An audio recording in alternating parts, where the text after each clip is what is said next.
Well, good day, viewers. I am Kamal Haynes of 284 Media. Well, today we have joining me in studio a very special guest who the BVI knows as Masa, who will be speaking on the topical issue of challenges faced by ex-convicts who wish to reintegrate within the BVI community. But before we get to that conversation, we will take a quick commercial break.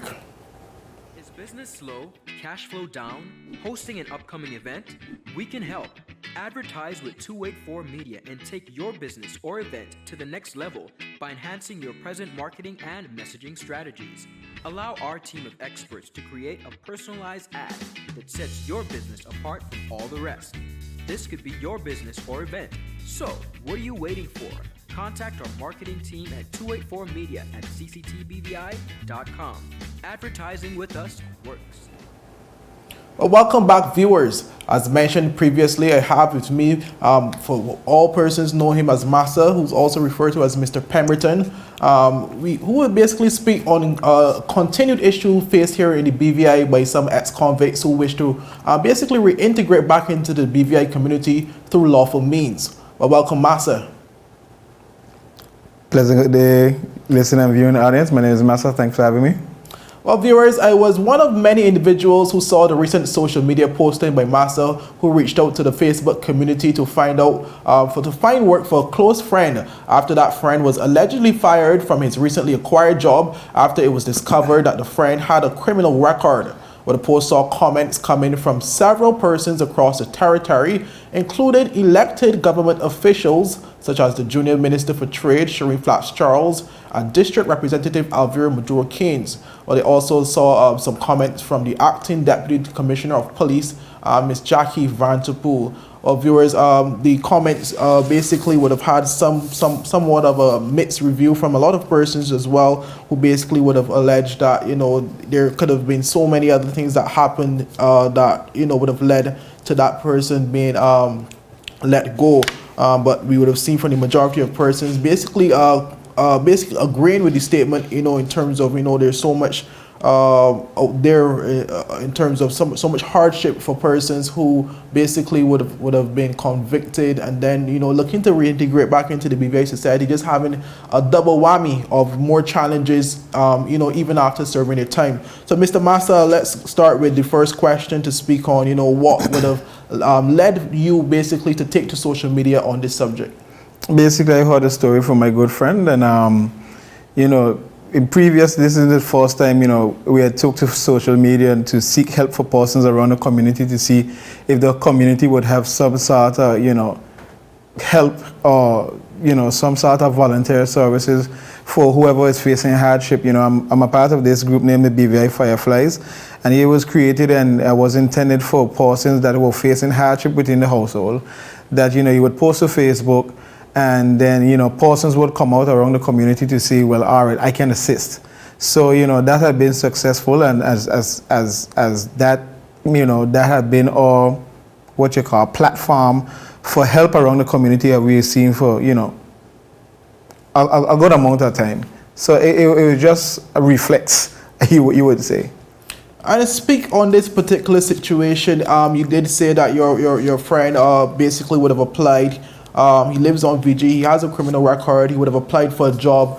I'm hoping that we can pull that up on the screen where we can see the post itself, where you basically said that he was fired on day 2 when they learned about the criminal conviction of your friend. You said that he was basically bummed about the situation, you know, as he was basically excited to finally help out his family through this legal means. But after endless interviews and exhausting all of, you know, his options, he needs a second chance. Now, speak to me about, you know, the issues faced in terms of from ex-convicts basically in the territory who basically want to change around their life, who are, you know, slapped in the face, for lack of a better term, you know, on a daily basis when they're trying to go about the means of trying to find lawful work. Well, you know, you see, the conversation would range from, you know, with a lot of controversy surrounding it, because, you know, you would have persons on the edge willing to and unwilling to help persons that have, you know, gone, who have been arrested or who have been convicted of any conviction. especially when a conviction would speak about your character. You will find more employers being more hesitant to, hire these folks. But the issues what we would be having in the British Virgin Islands, of course, is, that value for second chance. And when you have these persons, being released from the correctional facility and released back into the general population, they won't see, a clear view or clear mission or, what they're supposed to do when they get back into society. So you'll find these persons easily falling back into the system, into the trap, and then repeating whatever offense they had gotten convicted for in the first place. Those are the challenges we've been facing in the BVI for a very, very long time. And like I say, persons would be on edge, whether to hire or whether to, just ignore that person, because at the end of the day, sir, when you listen to both sides, they would be like, okay, this is why they would have it on a job application. If you have ever been arrested or if you have a criminal record, because most persons would, consider the fact that they have their business and the reputation of their business, and then you have these other persons who would argue and say, well, how I'm not so sure if this person, once given a chance, if he would be, a repeated offender on the job, and then it would bring harm to their business. So you would have persons on the edge raising those different sort of arguments, and then you would have some persons just going forward and say, listen, I'm going to conduct an interview in such a way that I can see through, this person's, answer for just seeking work. You have these person who conduct an interview would say, listen, I'm going to try my best to give this person a second shot, or maybe, instead of 3 months probationary time, they would, give them maybe a week for them to prove themselves, and then, they would keep them on probation for an extensive period of time. But, that's basically the two arguments I've heard when it comes to, convicts, ex-convicts, seeking work and, trying to fit back into society. I want to just touch back on this this specific topic and this specific situation before we go on to the generalistic perspective. I see persons commenting, basically stating that it may have been a situation where the person might have lied on the job application, basically not stating that he had a criminal record, if it was a situation that particular aspect of a criteria was on the job application. Can you speak to whether, from your first-hand knowledge, working with the person and talking with the person, whether it was a situation where on the initial application it had asked whether the person had a criminal record? My friend and I had a conversation about it before I went to Facebook, and I had brought awareness to the situation. I asked the question, did it have it in the application form? And the answer was no. And then, during the conversation, when he was talking about, he just wanted a little job, something to do to help to provide, persons that's close to him. And I asked him, did they ask you, did you tell him, plain out and simple, listen, I have this criminal conviction, or did you lie? He's like, no, they never asked. They conducted the interview via telephone, and they asked some basic questions, and, they gave him a call on a later date to say, well, he'll be working on another date. He got to work, and then he was fine. He was all good about it, and then, that's when stuff started to go sour.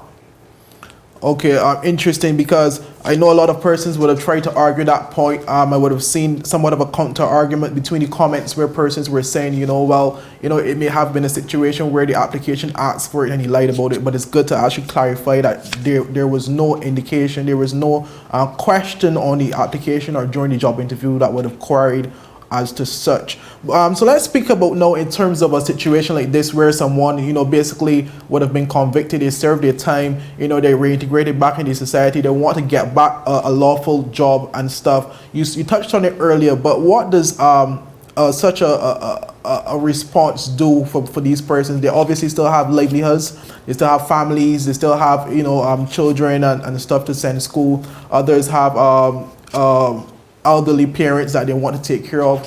What does such of a decline or a turn down basically do to these individuals who basically are looking for lawful work? And what do you think needs to be done to basically assist those persons who would have served their time and want to get back into the society to have to find some lawful means of working? Okay, so I want to touch base from the root come up, because you still don't want to send a message to the population that is, it's okay to commit crimes, and once you come out that you'll be receiving sympathy. That's one. Mm-hmm. And then moving further in the conversation when it pertains to when the convict comes out, what mind frame that convict would have been. I mean, if you're an ex-convict and you're released from the prison to go back into the general population, and you're trying all means of getting in, getting on the straight and narrow path to say, well, you'll be able to provide for yourself and your family alike. Even if you have children or you have wives, and you have exhausted all means of interviewing and looking for work, and torn down after torn down. For these guys I've seen, they would go into this depressing shell that if they don't have a strong support system to say, listen, I can help you become your own entrepreneur, or I can give you this start, you would most likely find these persons becoming a repeated offender. I don't think that no one has ever done a study of how many persons have been released from Her Majesty's Prison Balsangat and returning back to the facility, because you would have, time and time again, you would have these same exact convicts, ex-convicts, and you would have these same exact persons repeating and going back into the facility. Why? Is because they wouldn't have the same equality as another guy that has already been, gotten a slap on the wrist per se, because he's living with the criminal conviction. Now, to say that you would ridicule a business on their standards, or how they want their business to operate, and they ought to have sympathy, I don't think that that's the conversation that we were trying to have, or we were trying to bring down any other business place for holding that standard. When you ask about what do I think that should have been in place, I'm going to go back to the root again. These are the challenges you will face if you get yourself entangled with the law. These are the challenges. So before, I have to get this message out there, before you decide that you're going to break the law in any way, shape, or form, these are the challenges that would happen after. It affects your life negatively. It lives with you. It's like double jeopardy. You're being punished one way, and then after, you still have an after punishment when you get back into society. So it's not okay to break the law. That's the one message. If you get yourself in a fight, a squabble, or something that tempting, it's easiest to walk away from those temptations than to get entangled with the law, and then you'll still have to face these different sort of challenges, post conviction. If I was to suggest something, I would suggest some sort of program for it has to start from the prison, of course. You have to start from the prison. You would have these guys, go out into the community to do these different sort of work and so forth. And when they're being released, they'll be still working for the same pay or whatever stipulation that they will come up with, of course.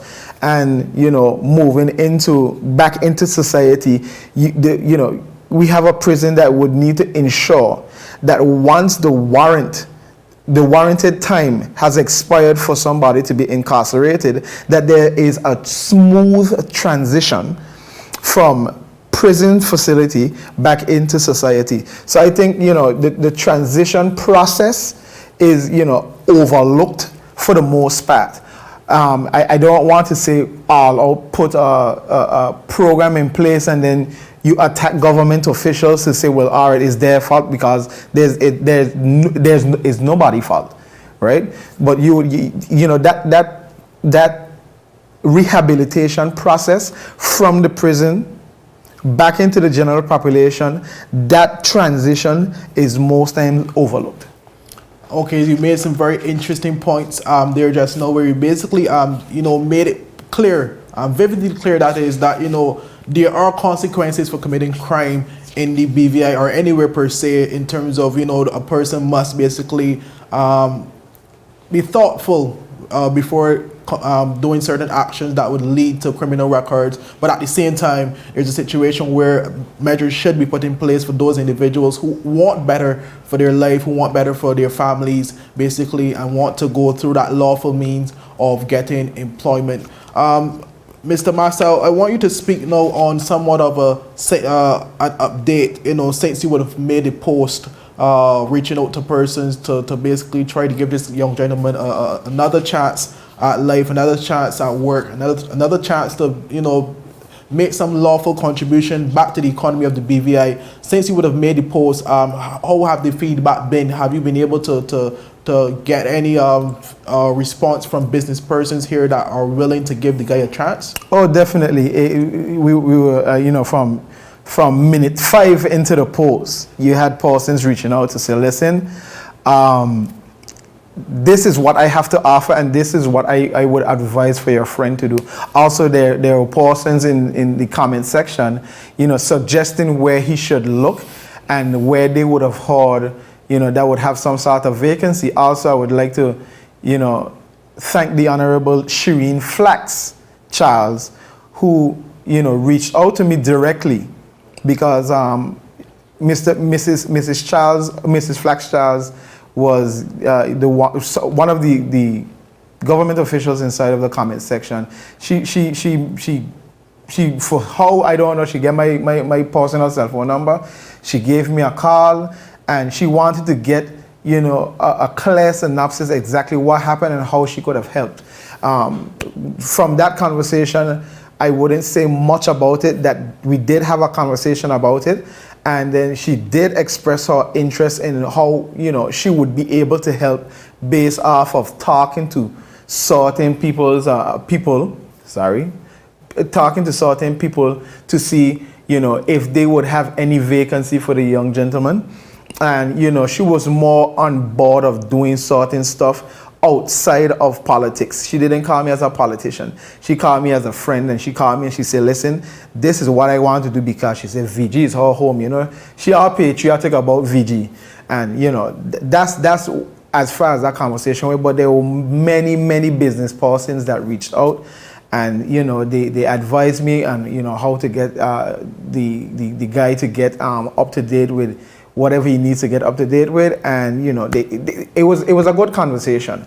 Till this date, I cannot confirm if he was employed since the post to now. I cannot confirm that, but I can tell you the feedback in conversation was good.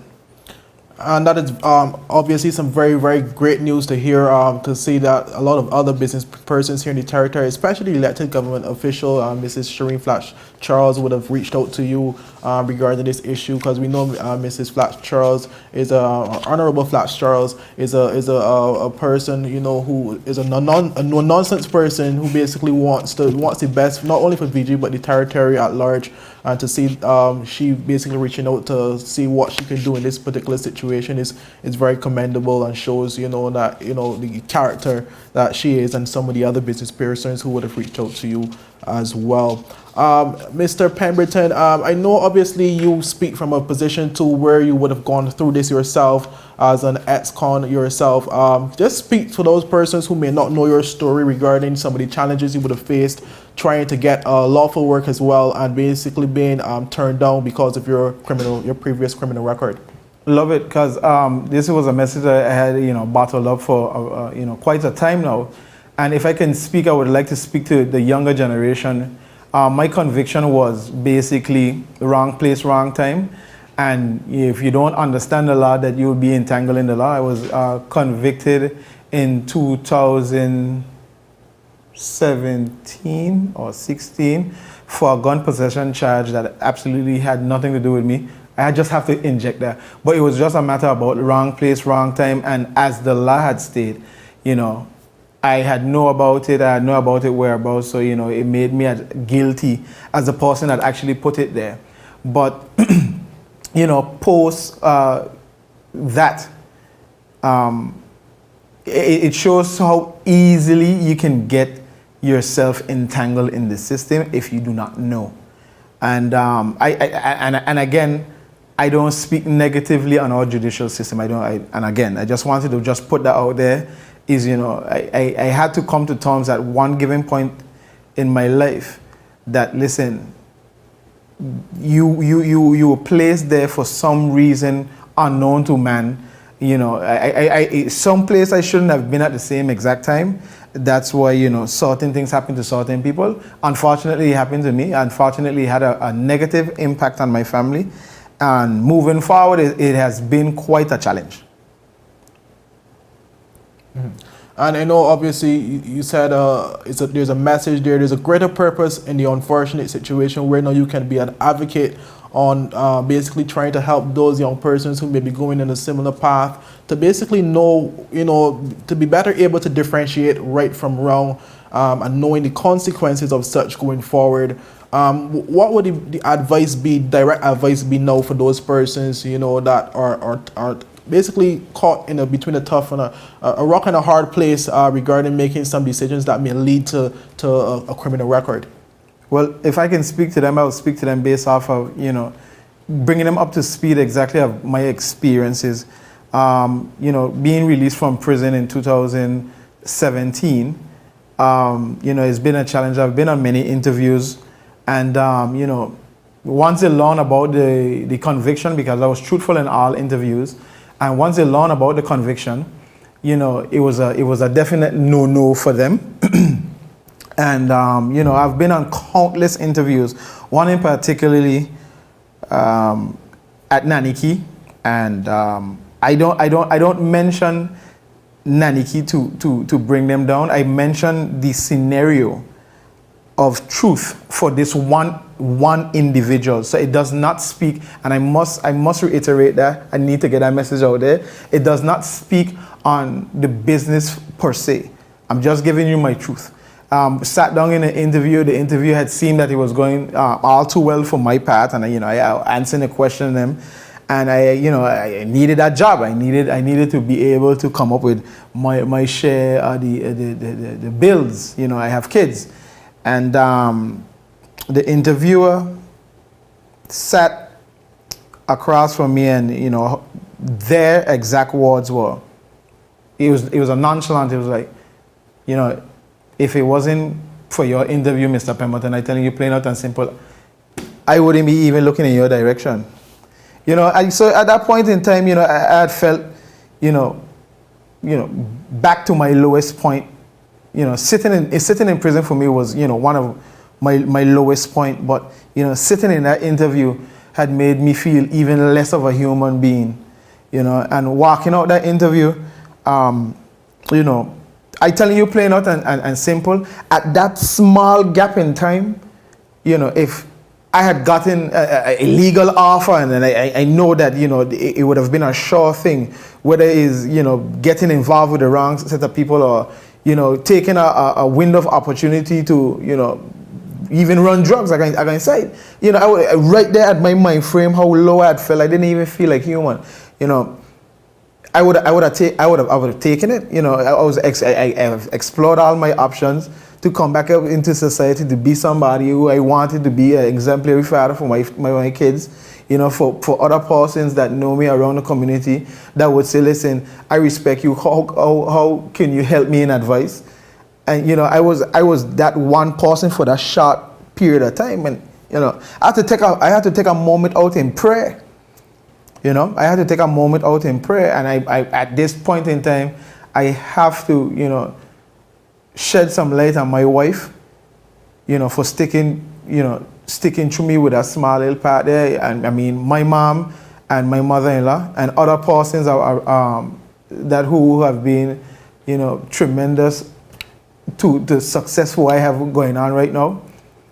And you know, these are the things, these are the kind of stuff I encountered, you know, post actions or post prison, that these things follow you, even to traveling.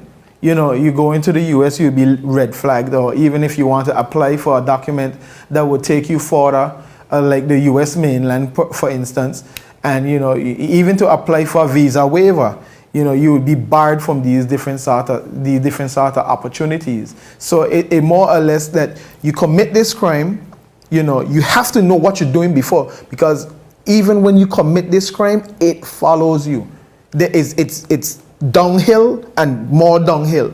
So there's a lot to consider when you tell yourself you want to engage in illegal activity. That's the whole message of it all. When you tell yourself you want to engage in illegal activity, that would speak a lot to your character for the rest of your life, until, you know, you get a breakthrough, and then, you know, you've been, you know, proven fully rehabilitated from being criminal or have criminal intent.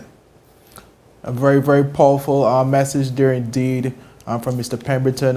Any last words you would like to add for the general public, for those persons listening, for those persons who may be down at their lowest right now after, you know, getting several turn downs, several rejections from employers across the territory? Any last words for these persons who may be at the lowest and may have that window of opportunity there? As you would have said just now, you mentioned that you were at the lowest point, you know, where at that particular point, if an opportunity of illegal means would have presented itself, you would have taken it. What would you say to those persons who are at their lowest presently, who may have that window of opportunity to go in a particular illegal route right now, to help turn them back from that and basically stay focused, pray up, and basically hope for the best? Well, I speak to two people, two different type of people on the closing message. I speak to the people that are spiritual. I'll always tell you, with God, He'll see you through anything. Like if He did it for me, He could do it for you, but He might not do it as quickly for you as He have done it for me. So patience is key, faith is key. Also, I would speak to the persons that are not so spiritual, and you know what more or less helped me to getting towards my goals, or getting closer to my goals, is, you know, you have these different sort of persons who will tap you on your back and say don't give up, but definitely they don't understand. I'll tell you, turn to your hobby, because your most lucrative investment might just be right under your nose. If you like to even to clean in shoes, if you like to drive, if you like to, you know, if you look at yourself first and you tell yourself, listen, this is what I like to do, this is the kind of person I am, and then you capitalize on that person, because that person is your truth. You capitalize on that person and you move forward from step one straight into success. So if you want to be, if you like to drive for whatever reason, or if you like to ride scooters for whatever reason, you have options. You can become a mechanic, you can become a messenger. There's different business opportunities you can make for yourself. If somebody cannot make it for you, take up the dough, the flour, you put some water in, you knead it yourself, and you bake your own bread. And that's how I say about it. If you really want to test yourself as a human, and your worth is somebody who can make it for themselves. And that's my message. A very powerful message there from Mr. Pemberton. I want to thank you very much, Masa, Mr. Pemberton, basically for taking your time to basically share this message to a lot of persons across the territory, because I honestly believe that it will help to get some of those persons across the line.